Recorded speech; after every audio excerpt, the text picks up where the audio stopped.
J'étudie ce livre depuis plus de 30 ans profondément, en grec, en hébreu et en anglais. Encore et encore. J'ai essayé de lire ce livre attentivement jusqu'au bout, au moins une fois chaque année, car je veux connaître la vérité. Je ne veux pas être trompé. Je ne veux pas compter sur quelqu'un qui m'expliquerait ce qu'il dit. Et je peux me tromper, car je ne suis qu'un être humain. Mais je dis que la meilleure façon de comprendre ce que dit ce livre est ce que Jésus dit. Quant à le suivre, c'est ici ce qui me préoccupe le plus pour parler sans détour. Je suis profondément préoccupé par le fait que même si vous êtes assis dans un bâtiment d'église, certains d'entre vous, un jour, iront en enfer pour être tourmentés jour et nuit, pour toujours et éternellement. Et quand vous le découvrirez, il sera trop tard. C'est mon plus gros souci. Vous savez, j'ai certaines peurs. Je crains juste que certains d'entre vous pensent aller au ciel, alors que ce n'est pas le cas. C'est horrible. Et le plus beau geste d'amour, c'est juste de ne pas laisser aller les gens comme ça, afin de ne pas les offenser et attendre qu'ils découvrent la vérité à la fin. Mais j'ai aussi une autre peur. Je ne veux pas que ceux qui connaissent Jésus s'en inquiètent. Comment travailler cette tension ? Oh Seigneur, je ne veux pas que tout le monde s'inquiète juste de son salut. Mais en même temps, je ne veux pas que tout le monde suppose être sauvé. Et donc simplement vous y allez. Je ne sais pas comment faire la différence entre les deux. Je ne sais pas, j'essaie juste de m'éloigner de moi-même le plus que je peux. Et je lis simplement la parole de l'Écriture. Et je laisse faire. Si je suis totalement honnête en ce moment, c'est ce qui me préoccupe. Je sais que certains d'entre vous se battent pour votre mariage et je m'en soucie. Mais pas autant que je me soucie concernant ceci. Certains d'entre vous luttent avec la maladie et je m'en soucie, mais pas autant que ceci. Certains d'entre vous luttent contre les tensions raciales. Certains d'entre vous subissent la perte d'un emploi et je m'en soucie, mais pas autant que ceci. Parce que c'est pour l'éternité. Vous comprenez ? C'est pour toujours. Nous allons tous passer devant Dieu. Et il va vous dire une de ces deux choses. Et ça dure éternellement. Pour toujours. Soit c'est bien, bon et fidèle serviteur, viens, tu es mon fils, tu es ma fille, viens pour l'éternité. Ou retire-toi de moi, je ne t'ai jamais connu. J'essaie de vous expliquer que l'un des messages qui m'a poussé à entrer dans le ministère chrétien était Matthieu 7, verset 21, quand Jésus dit « Ceux qui me disent Seigneur, Seigneur n'entreront pas tous dans le royaume des cieux, mais celui-là seul qui fait la volonté de mon Père qui est dans les cieux. » Et juste avant, Jésus parlait des bons fruits que l'on peut voir d'après un bon arbre. Parce que pas tous ceux qui me disent simplement « Seigneur, Seigneur », et alors que je lisais ce passage, il m'a juste montré qu'il disait que dans les derniers jours, beaucoup viendraient à lui et diraient « Seigneur, Seigneur, n'ai-je pas prophétisé en ton nom ? N'ai-je pas fait ceci ? N'ai-je pas fait cela ?» Et le passage dit que Dieu répondra « Retirez-vous de moi, je ne vous ai jamais connu. » Alors donc, dans ce passage, il y a des gens qui ont été trompés. Il semblerait à juger par le langage qu'ils vont aller jusqu'à la fin et dire « Attendez une seconde, j'ai vraiment cru, de quoi parlez-vous ? J'ai fait ceci, j'ai enseigné à l'école du dimanche, je n'ai presque jamais manqué un jour à l'église, j'ai grandi dans l'église, j'ai été élevé dans l'église, on m'a dit « Venez simplement, avancez et dites une prière. » J'ai bien dit la prière, que se passe-t-il là ? Beaucoup de gens vont y penser, mais ils auront été trompés, ça me terrifie, ça m'effraie.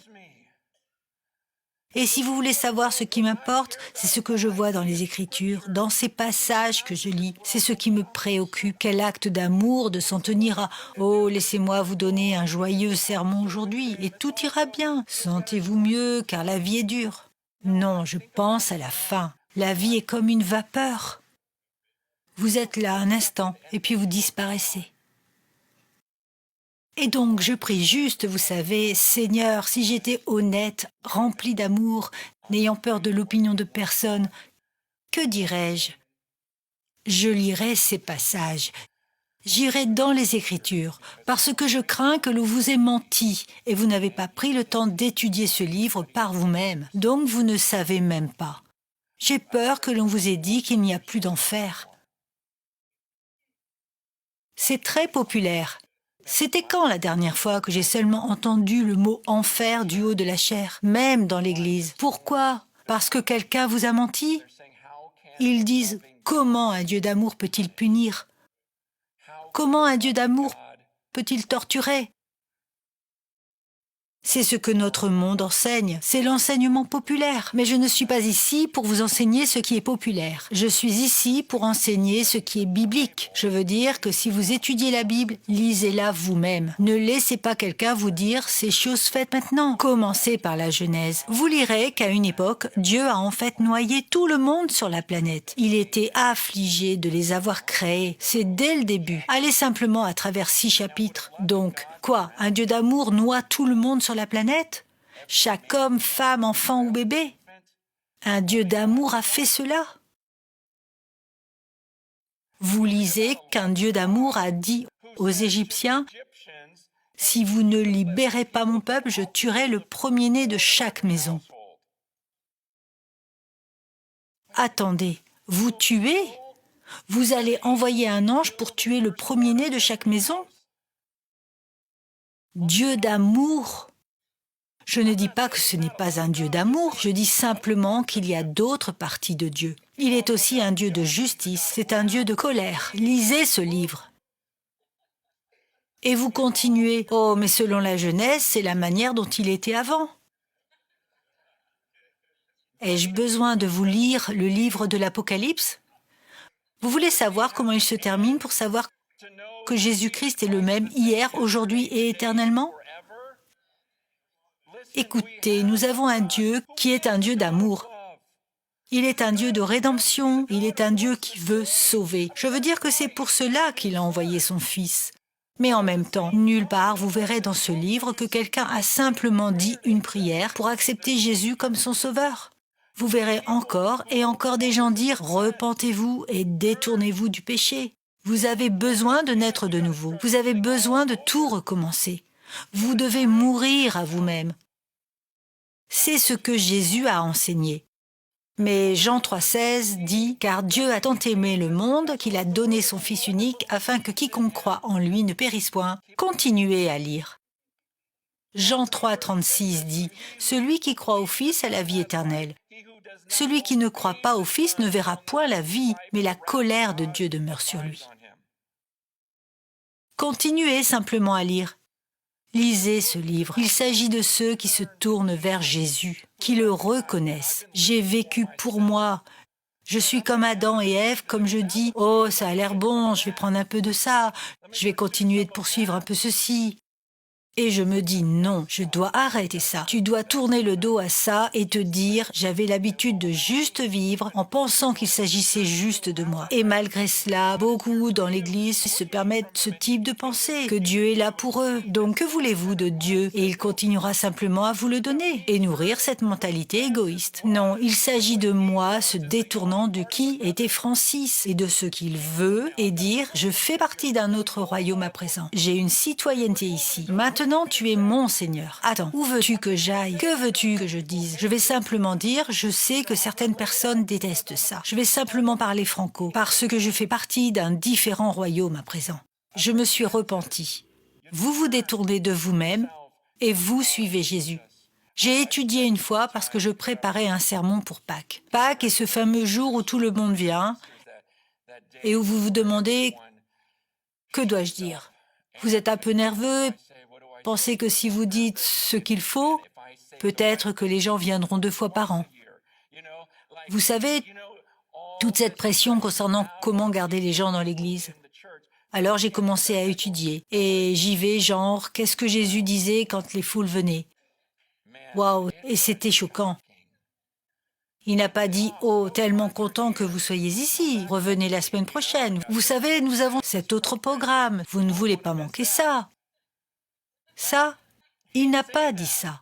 Il n'a pas dit « allez-y et amenez un ami ». Non, ce qu'il a fait, j'ai commencé à le réaliser. Oh, waouh, Jésus, tu as fait ça. Voyez-vous, Jésus ne suppliait pas. C'était surprenant. En fait, les gens le suppliaient, disant « puis-je te suivre ?» Et les gens venaient à lui demandant « puis-je te suivre ?» Et Jésus disait « les renards ont des trous, les oiseaux ont des nids, mais je n'ai nulle part où reposer ma tête. Êtes-vous certain de vouloir me suivre parce que je suis sans abri ce soir? Je ne sais pas où je vais dormir. Vous voulez me suivre ?» Ça, c'était Jésus. Tout n'était pas que bon. Ils sont venus, vous savez. Gardons-les ici n'importe comment. Non, Jésus était honnête. Jésus était honnête, si brutalement honnête. En fait, cette semaine, tôt le lundi, ou mardi, je ne me souviens plus, j'avais un déjeuner avec un ami. C'est un investisseur. Il était en ville, juste en visite. Et il a simplement dit, alors que nous mangions, « J'ai fait quelque chose l'autre jour. J'ai juste ouvert ma Bible. Et j'ai simplement commencé à lire toutes les lettres, tous les mots en rouge. Et j'ai tout lu jusqu'au bout. Juste, j'entendais les pages, simplement lire ce que Jésus disait. Parce que dans ma Bible, il me dit que tous les mots de Jésus sont écrits en rouge. Alors je les ai tous lus. Tous lus, parce que ce n'est pas si long. Lisez-les simplement tous. Et il continue, j'étais choquée. Jésus était direct. Il dit « Jésus est certes très différent de beaucoup de prédicateurs de nos jours. » Et je lui réponds « Ce que tu as fait, je supplie les gens de le faire. Je les supplie. Arrêtez d'écouter les autres et lisez la parole de Dieu seule. Lisez-la simplement. Lisez-la vous-même. Votre éternité en dépend et vous n'allez même pas la lire. Prenez le temps de comprendre la parole de Jésus. Si vous pensez « Je ne peux pas la lire, je ne peux pas lire tout ce livre, mon temps ne le permet pas. » Alors lisez au moins la partie en rouge. Commencez simplement par cela. Lisez simplement les paroles de Jésus. Cela prendra quelques heures.